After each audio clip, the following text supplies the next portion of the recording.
My name is Emma Fillion. I'm very grateful for the opportunity to be here and to share my passion for this nonprofit that I've started, which is After Hours. So After Hours is a nonprofit organization dedicated to enriching the lives of young adults on Cape Cod, providing avenues to explore, create, and connect at a price that's affordable. When I came home to Provincetown after finishing college, it felt like a dead end. And ultimately, I was pretty scared for what my life here might look like. I was living home with my mom. I was meeting out at the bars with all of my friends because that's where the social scene revolves around for young adults. And a majority of low-cost programming and events are tailored to either families or senior citizens. So if I wasn't going out to a bar or in the summer beach, I didn't have convenient or affordable ways to meet new people. And my story is not unique. We surveyed young adults between the ages of 18 and 30, and we learned that 49% of them are living with their parents or in a family home. 68% put meeting their friends at a bar in their top 3 places. And 64% disagreed or strongly disagreed with the statement, "I find it easy to meet young adults on Cape Cod." As Cape Codders, we know we need housing and jobs for year-round residents. But for Cape Cod to be a compelling place to stay, those fortunate to have a home and a job also need a community. This is especially true for young adults, and gathering at bars, beaches, and coffee shops isn't going to cut it. So, After Hours, a new approach to build community space that combines elements of co-working spaces, community centers, and campus centers to create a dynamic environment rich in opportunities. We centralize social, professional, and learning opportunities for young adults, offering a place to work, socialize, engage in learning, and connect to community resources. Flexible and convenient. After Hours is a membership-based program for young adults between the ages of 18 to around 30. Memberships are asked to contribute to the program on a sliding scale based on the perceived value they get from the program and ultimately what they can afford. We believe that this is a minimally prohibitive barrier to entry that encourages a level of commitment that ultimately keeps people engaged. The membership fee also helps to subsidize the costs related to programming administration, although it is not intended to be a major driver of revenue. Our base is at Lower Cape TV, who provides us space on weeknights at no cost.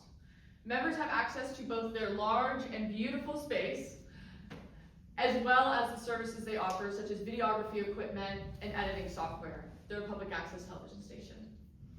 We have been in conversation with multiple nonprofits and businesses about hosting workshops and collaborating on joint projects. We also have over 40 potential volunteers who are interested in teaching a class related to their profession or to a hobby.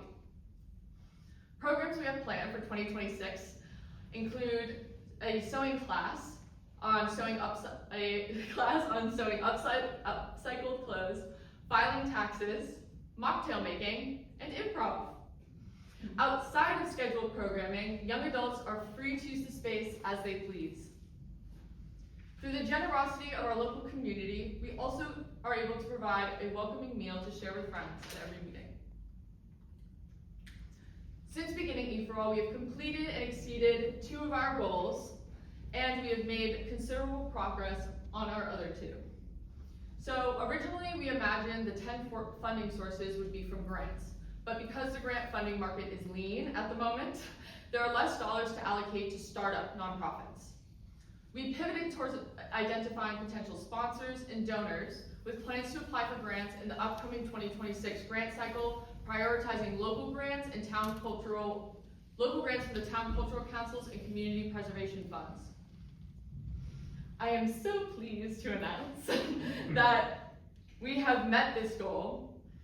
We have now hosted over 20 young adults, with 15 coming to at least 2 meetings since they first learned about the program, and 4 who have come to 4 out of the 5 meetings.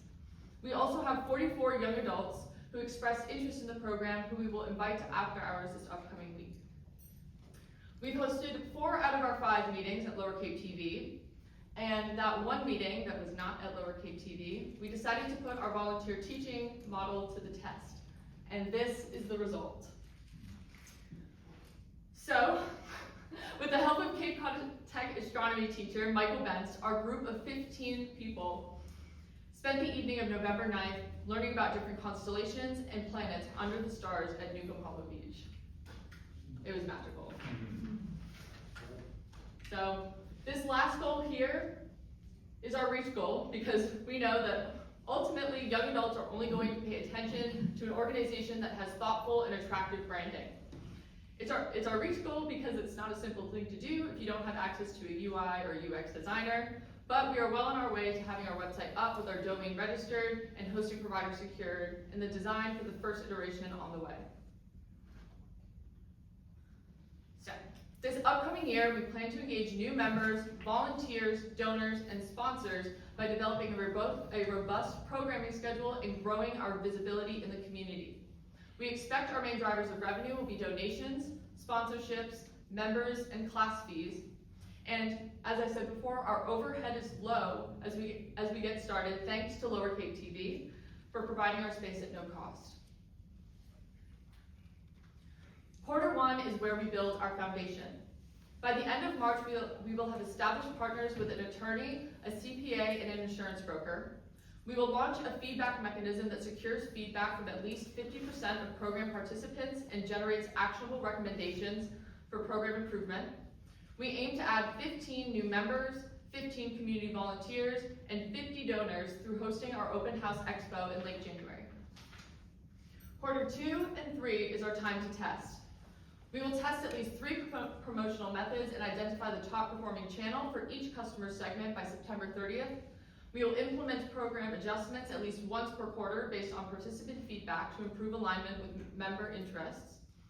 During July and August, we plan to establish relationships with at least 15 new donor relationships with part-time residents, focusing on expanding our year-round donor engagement. By the end of quarter 3, I plan to pay myself a salary. In quarter 4, we stabilize and we establish ourselves. We plan to apply for a minimum of $20,000 in grant funding from local sources. We aim to have a minimum of $2,000 to allocate towards hiring a part-time employee to assist with growing our operations and meeting our funding goals. In 2027, we grow. We plan to use successful practices from 2026 to engage new participants and deepen our relationships with local organizations and businesses. We plan to host pop-ups in other venues, which we will support by applying for larger grants at the state and national levels. I'm seeking your support through a $4,000 contribution that will advance the launch of our startup operations in 2026. We expect to have a pro bono attorney through the Lawyers Clearinghouse, but we are responsible for covering those filing fees. We are asking for $1,250 to support our Open House Expo this January. The $600 and $750 right here for a CPA and accountant will reduce our cost burden in the first 2 quarters of 2027, or 2026, meaning we will have more money to invest in our outreach and programming, as well as our members. The $400 is a subsidy for the classes that we already have planned, and the other $400 is towards marketing those classes. As Cape Codders, we are at a crossroads, and how we choose to support our local community matters more now than it ever has.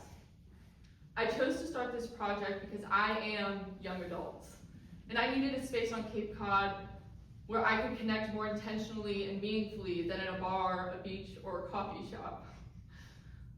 Help me prove that there's still space for young adults help me prove that there's still space for young adults here, and that finding home on Cape Cod is still within reach.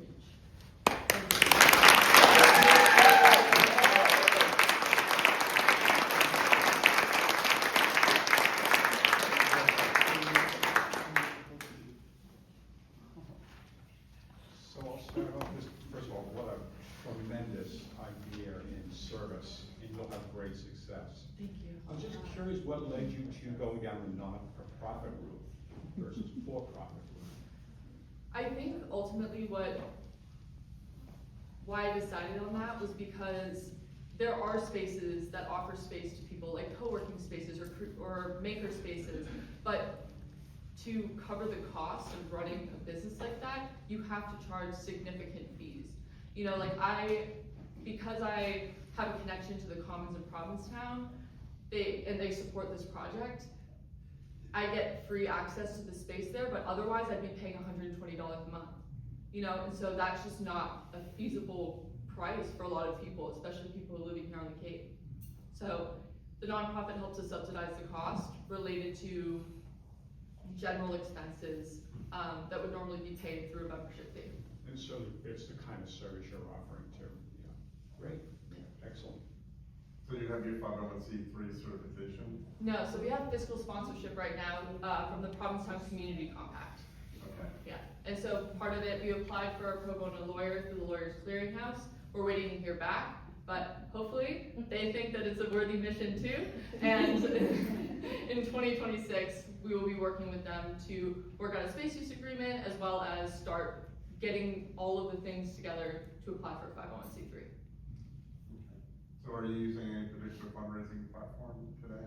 The platform that we use is through the Provincetown Community Compact. Okay. Yeah, it's their own thing. But I do have the QR code if you want to donate.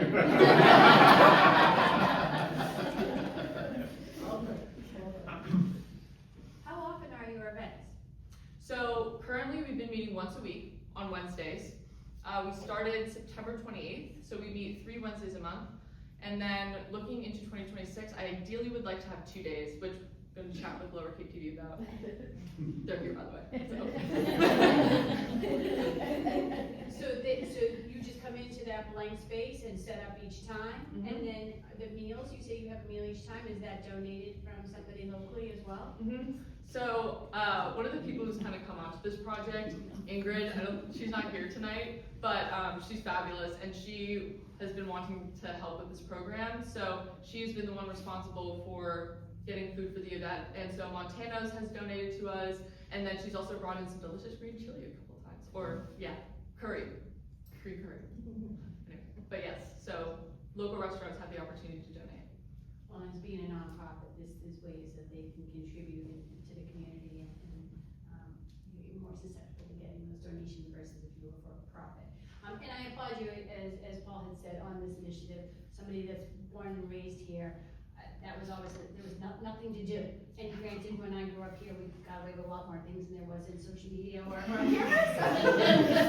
So we did a lot worse things. But there is no place to come, and you're absolutely right. It's hard enough to try to figure out how to find a good paying job here, a place to live, but then something to do. And the younger generation, a lot of them aren't drinking. So what can you do that is not in that atmosphere? So I applaud you for the idea.